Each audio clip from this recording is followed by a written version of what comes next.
Hello. Welcome. Welcome. Please Welcome. Welcome. remain seated. Welcome. Welcome. Welcome. Stay calm. Welcome. And if you can, please enjoy the show. I'm a rocking Liberty Bell. Freedom ring through my stride. Freedom to the inside. And be enslaved in my pride. And right away this scream. And this love so serene. I could probably take it up just a little bit. I'm so not fine with content. I'm so aligned with my stench. My career probably smell like piss, bitch. Switch hit on the line. You take a dip, I just dive into the shallow end. Cause the ground needed a dog. Write a song about Phillies while I eat in LA. Cause my bars ain't constrained by my time and my space. Eating breakfast in LA, all alone by myself. All the pretty people around me reading books about self-help. Hey guys, so welcome back to another video. We are finally doing another tool review, and this is one that I've wanted to review for a long time. If you've been on this channel already, we do a lot of tool reviews. We are big Milwaukee fans on this channel. This is the non-fuel 3/8 battery ratchet, and I ordered something solely for the reason of this channel and seeing if it would compare to the Milwaukee. I thought it'd be an interesting video. So this is the $25 ratchet knockoff of the Milwaukee from Wish Tools. So in comparison, these are over $100. It's like $120. This was $25, and we're talking about the bare tool here. So this is about $120 bare tool, whereas this is $25 with the battery and a charger. Right off the bat, you can see that they look virtually identical, down to the screw placement, stuff like that. Now, one thing I think you have to keep in mind is that these Milwaukee tools are made in China. So it's designed here, and the quality is phenomenal, the warranty is phenomenal, but the Chinese have access to the designs. Not that they give two rips anyway. I think they would knock it off regardless of copyrights. I mean, they don't care. The only real difference is how you engage the power. This one kind of has more of a plastic button. This one's got a metal switch. This is on the Milwaukee. Now, I do have the fuel version of this tool, but for comparison's sake, we're going to compare the non-fuel, because that is the same or similar brushed motor that this tool would have. Now, for $25, I don't expect much. Obviously, with this, you get no warranty, which is like the big factor if you're going to use it all the time. I've had this for about 4 years now. It's been used and abused. You can tell it's been used a lot.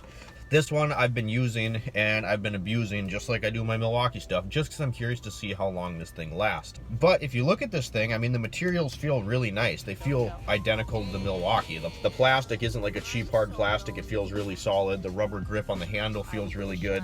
So very similar in that regard. There's only a couple differences on the head. You can see that the switch to turn it from forward to reverse on this one is a little bit bigger. On the Milwaukee, it's pretty flush. On this one, you can see it sticks up just a little bit. I could see that being an issue, getting in tight spaces, which is what primarily use this tool for. Honestly, power-wise, I can't really tell a difference. I made sure both of them were charged. This one, the charger is a little chintzy. You can see it just plugs in right there into the one battery that you get. I would imagine that you can buy batteries for this off the Wish app as well in case you wanted more. I don't expect this thing to last a super long time, or I should say I didn't when I purchased it, but now looking at it and seeing some of the similarities, I don't know, I kind of got faith, and I really don't care. Like I said, I bought this just to make this video, but I'm curious to see how this will hold up. They're both lithium-ion batteries, which is a great plus. You can even see where they had a spot for a label, but because it's literally just a copy of the Milwaukee, there's no brand, so they didn't put anything in there. One thing I did think was interesting is it did actually come with instructions. Most Chinese stuff doesn't come with any sort of instruction at all. And here's the funny part. So if you turn to the page, it actually, I'm gonna see if you can see this. If you can see that there, it actually looks like the Milwaukee tool. You can see that there's no button, it's a bar like the Milwaukee, and the plastic grips and everything mimic that of the Milwaukee, even down to the vents. It had the lined vents on there just like on the Milwaukee tool itself. So you know that they're just ripping this thing off. Is it gonna be a good tool?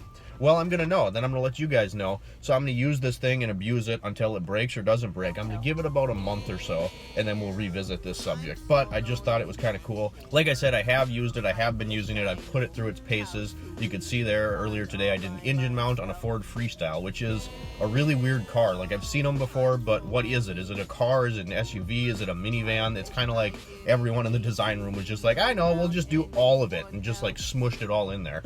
But I'm really curious to see how this holds up, and it really makes me wonder how much Milwaukee is getting out of these tools if they can produce this and sell it to you and ship it to you for 25, 30 bucks how much is Milwaukee making off this stuff? Because like I said, this is like scary similar.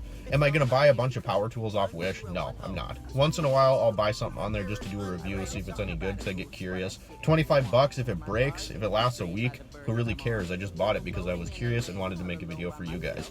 But that is going to wrap up today's little video. If you haven't subscribed, please consider subscribing so you don't miss any more tool content or the twin supercharged Fox body that we got going on. Slowly but surely, we're getting that project rolling. It's been a crazy couple weeks with the holidays and everything. I'm excited to get back into it. I spent a couple days just cutting up firewood. I had pallets and crap from the wood stove out in the shop, and we got all that squared away, so we should be golden. Thanks for watching, guys. We'll see you next time.